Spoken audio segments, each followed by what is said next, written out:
coucou, coucou, coucou. J'espère que vous allez tous super bien aujourd'hui. Moi, ça va nickel. Et je vous retrouve pour une nouvelle vidéo d'ASMR. Une vidéo mes séries préférées, partie je ne sais plus combien. J'espère que cela vous plaira. Je vais faire des petits sons en même temps parfois pour votre relaxation. C'est parti. Alors je vais tout d'abord vous parler de la série Ginny et Georgia. Je vais d'abord vous lire le résumé Google de cette série et après je vous en parlerai avec mes mots. D'un côté, Georgia, une jeune mère d'une trentaine d'années, et de l'autre Ginny, sa fille introvertie. Ensuite, il est aujourd'hui problématique de glamouriser des comportements graves comme l'effraction nocturne, alors que Marcus prend l'habitude de rentrer chez Ginny par la fenêtre. Bon, je trouve ce résumé un petit peu, comment dire, brouillon. Mais bon, je vais vous donner mon point de vue sur cette série. Alors, il est vrai que la maman est un petit peu plutôt extravertie, je dirais, comparée à sa fille qui est plutôt en retrait. Je dirais pas timide, mais voilà, réservée. Et c'est la relation entre une mère et sa fille qui est un petit peu conflictuelle, on va dire, vu qu'elles sont totalement différentes. En même temps, il y a leur histoire d'amour et d'amitié à elles deux. Et voilà aussi Ginny essaye de découvrir son passé, le passé de sa maman et tous les secrets qu'il y a avec. Donc il y a un petit peu d'intrigue, d'amour, d'amitié, une petite série tout en douceur qui quand même est assez captivante, je trouve.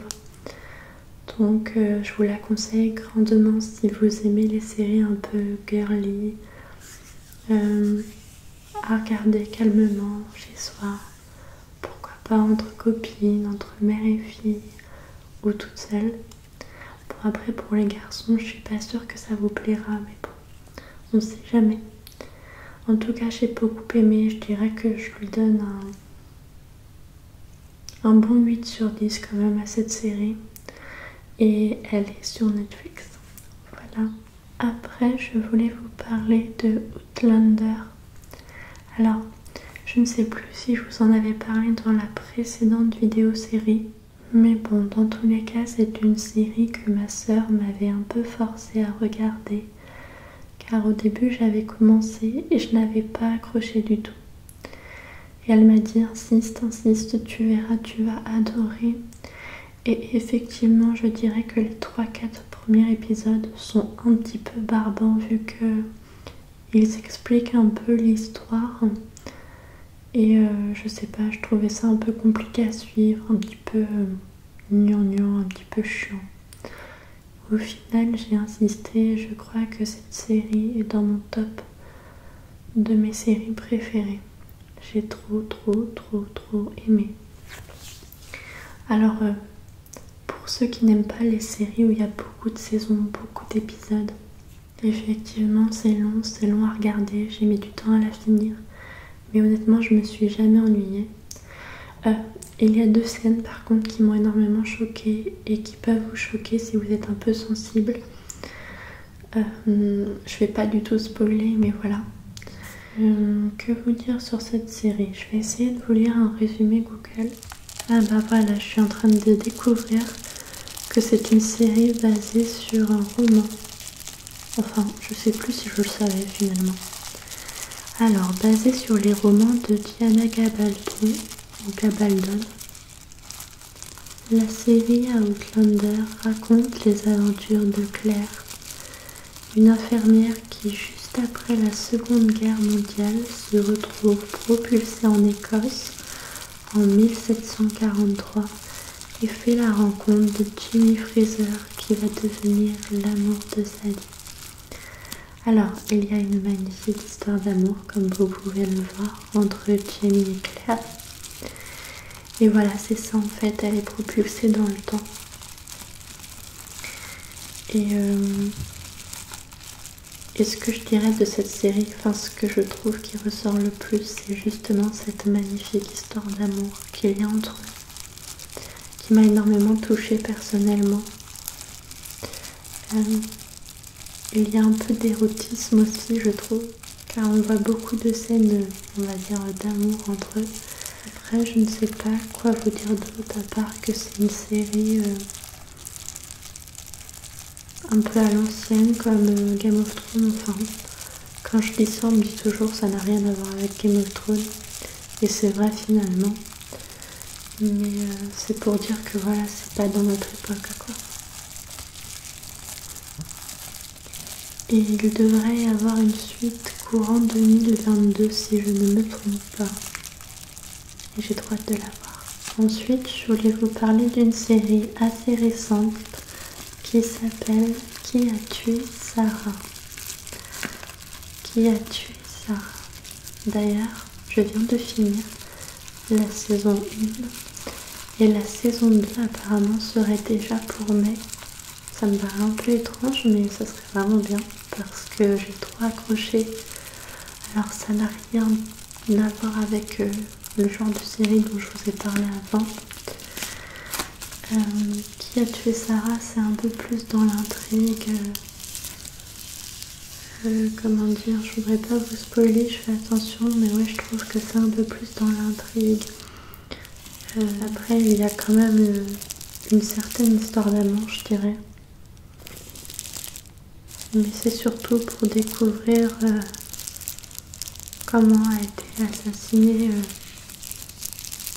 Sarah, justement. Après, là, je vais pas vous spoiler vu que le titre est assez clair. Et voilà, la série, c'est plutôt pour découvrir les secrets de son meurtre, finalement. Une fois de plus, je vais vous lire le résumé Google. Je ne vous avais pas précisé, mais Outlander est également sur Netflix, ainsi que Qui a tué Sarah. 18 ans plus tôt, la jeune Sarah meurt d'une chute de parachute ascensionnelle lors d'une sortie avec sa bande d'amis. Son petit ami Rodolfo risque d'être accusé. Aussi, le père de celui-ci, César Lascano, demande au frère de Sarah, Alejandro dit Alex, de s'accuser à sa place, car il ne risque qu'une peine légère. Voilà, en fait, le frère de Sarah sort de prison et décide de retracer toute l'histoire pour comprendre et aussi pour se venger de la peine qu'il a prise alors qu'il est innocent. Voilà, alors perso j'ai trop adoré, c'était vraiment intriguant, captivant. Voilà, une petite série sympathique et plutôt rapide pour ceux qui préfèrent les séries rapides. Pour le coup, j'ai dû la faire en à peine 2-3 jours cette série, donc elle est assez rapide vraiment. On passe à la suivante. Alors là, un de mes gros coups de cœur série de ces derniers mois, on va dire, c'est la série Toujours là pour toi. Toujours là pour toi. Encore une série Netflix. Bon après, toutes ces séries, je pense que vous pouvez les trouver en streaming également. Alors Toujours là pour toi, c'est avec l'actrice Catherine Hegel. Je sais pas si je vais bien le dire. C'est l'actrice qui a joué dans Grey's Anatomy, qui est assez connue. Toujours là pour toi, la série de Netflix est l'adaptation d'un roman écrit par Christine Hanna en 2008 sur l'histoire d'amitié à travers les âges de deux femmes que tout oppose, la dynamique Tully et la réservée Kate, deux héroïnes campées à l'écran par Catherine Hegel et Sarah Schelk. Alors c'était vraiment un très gros coup de cœur pour moi cette série car j'ai trouvé les deux actrices trop attachantes, elles jouaient trop bien. Alors comme l'explique le résumé, en fait c'est deux très grandes amies et on les voit à trois périodes de leur vie, je dirais adolescente jeunes adultes et adultes. Et on les voit évoluer, on voit leur passé, leur présent, leur histoire de cœur, leur histoire familiale, etc. Et c'est vraiment trop bien. Je trouve que la série, elle est d'une douceur, d'une simplicité. J'aime trop. Et j'étais trop à fond dedans quand je l'ai regardé. J'ai d'ailleurs très vite bouclé. Et apparemment il y aura une suite. Donc pareil, je trouve que c'est une série assez girly encore une fois. Alors je suis désolée messieurs. Mais cette série plaira un peu plus aux femmes, je pense. Voilà. Mais vraiment elle est trop bien. Ensuite, je voulais vous parler de Teeny Pretty Things. J'ai aucune idée de si je vous en avais parlé dans la précédente vidéo, encore une fois. Je suis désolée, mais bon, peut-être que des gens n'auront pas vu la précédente vidéo. Et comme ça, j'ai repensé à cette série qui était vraiment pas mal aussi. Alors là, ça n'a rien à voir. C'est une série de danse, d'école de danse. Je vais vous lire le résumé. Alors qu'une élève de l'Archer School of Ballet, l'école la plus prestigieuse de Chicago, a été poussée du toit et se trouve dans un coma profond, Nevea se voit octroyer une place dans l'établissement si convoité. Nevea, accablée par un si mauvais accueil, remet en question sa légitimité à danser dans cette école. Donc voilà, c'est vrai que c'est à peu près le même genre de série. On essaye de comprendre pourquoi la personne qui est dans le coma est tombée du toit. Comment a-t-elle pu tomber du toit? Une nouvelle fille vient la remplacer. Donc pareil, histoire de cœur, d'amitié et puis un petit peu d'intrigue pour savoir un peu pourquoi cette personne est tombée du toit. Donc pareil, une série pas mal du tout. Un peu plus jeune, je dirais, vu que c'est dans une école, on va dire qu'ils doivent avoir entre 16 ou 18 ans. Donc voilà, mais j'ai beaucoup aimé aussi. Et je crois également qu'il y aura une suite, en tout cas je l'espère. Et pour finir, The Hunting of Bly Manor. Je vous avais déjà parlé de The Hunting of Hill House qui était la partie 1.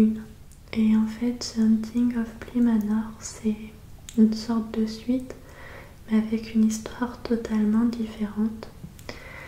Et là, je vous parle d'une série d'horreur épouvante. Je suis désolée si je gargouille un peu, c'est que je n'ai pas encore mangé aujourd'hui. Il est 18h20 quand je tourne cette vidéo, alors ça commence à gargouiller un peu. Alors cette série, pareil, j'ai trop aimé. Alors sur Google, je trouve pas spécialement de résumé, mais en gros, c'est une maison avec 2 enfants qui ont perdu leurs parents. Un manoir même. J'ai trouvé ce manoir magnifique. Et donc ils se retrouvent que tous les deux avec une sorte de nounou et un cuisinier et également une jardinière qui passe de temps en temps. Et en fait leur oncle décide de trouver une nounou puisque la précédente est décédée d'un suicide. Et du coup, la nouvelle nounou arrive et vient s'occuper des 2 enfants. Et évidemment, il y a toute une intrigue après de savoir pourquoi l'ancienne nounou s'est suicidée alors qu'elle était plutôt, on va dire, pas suicidaire tout simplement. Et comprendre tous les secrets de ce manoir hanté. Toute l'histoire qu'il y a derrière. Et à la fin, j'ai été super étonnée de découvrir toute l'histoire en fait. Et c'est la première fois, je trouve, un peu comme The Hunting of Hill House, qu'une série me fasse peur, mais que je puisse la regarder toute seule, parce qu'en même temps, je suis captivée, à l'aise quand même avec l'histoire. Et où ils arrivent dans une série d'horreur, personnellement, à me faire pleurer d'émotion par rapport aux histoires d'amour qu'il y a et au fait qu'on s'attache énormément au personnage.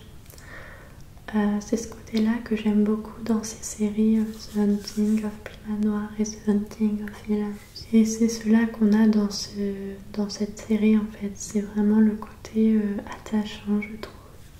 Après voilà, je vous laisse la découvrir de vous-même.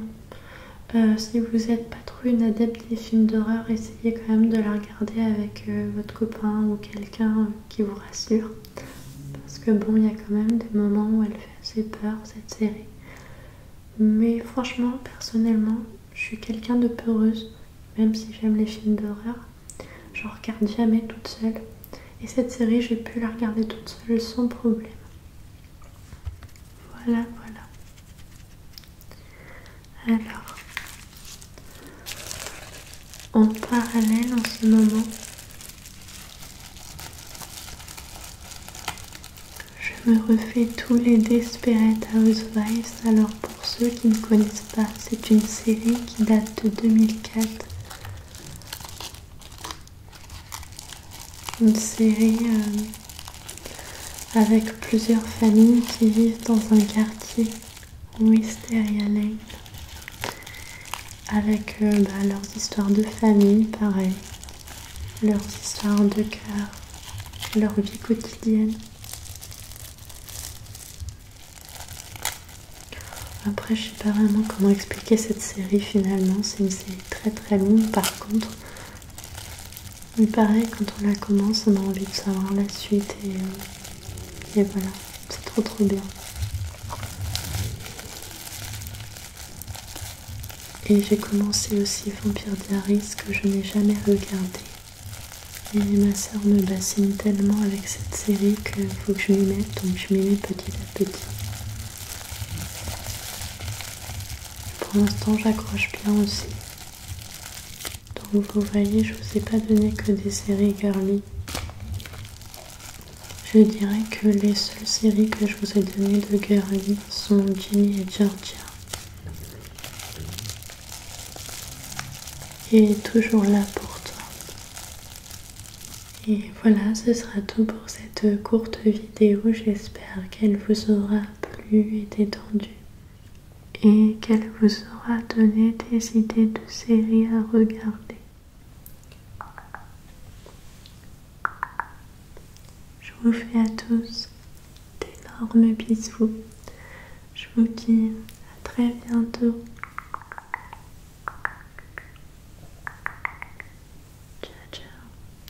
Ciao. Ciao.